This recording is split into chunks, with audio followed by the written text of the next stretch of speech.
Can we actually see any of them? The beavers, Lynn?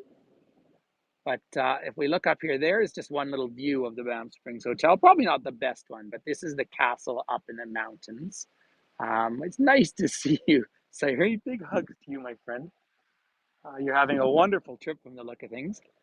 It's still chilly here. Hi, Donna. Oh, Donna's here too, everyone. So, Donna, because Donna's here, I just have to turn around for a minute because Donna always loves seeing this mountain up here.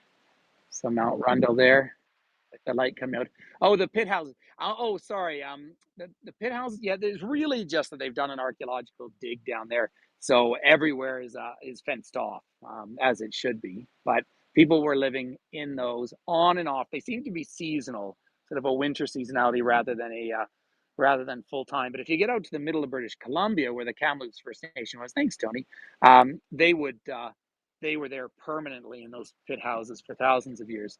So it was very interesting. In fact, some of you joined me in Plymouth not very long ago, and I had shown a photograph of what the original homes were there. Now it is interesting. We talk about the indigenous cultures, by the way.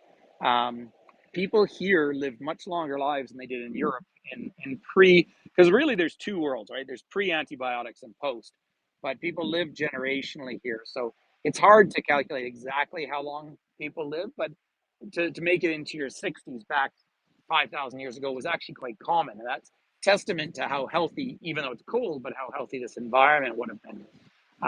Do have a look. That is one view of Cascade Mountain there.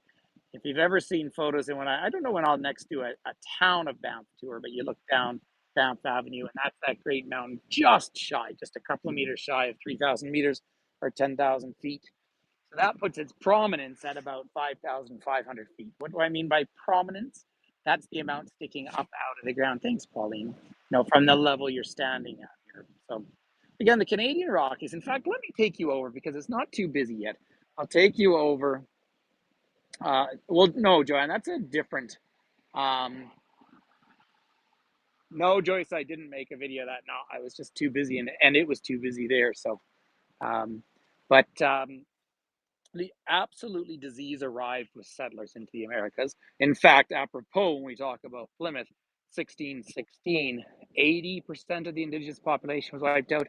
In the 1860s, 85% of the indigenous population in British Columbia was wiped out when smallpox arrived. I mean, that is all really heavy, hard history.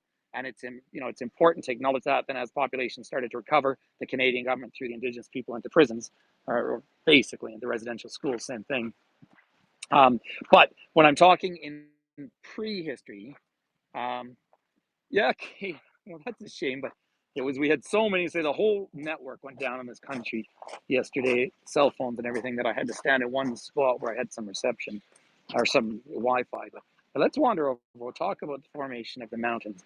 But no, it is calculated that during the time of the Roman Empire, life expectancy was somewhere around 29 years of age in the Roman sphere of influence.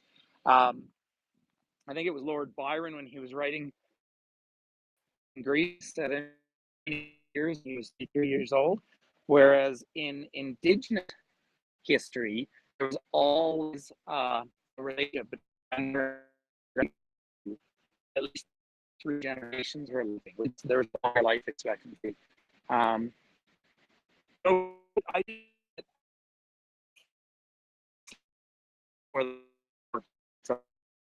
and I haven't talked to my kid yet.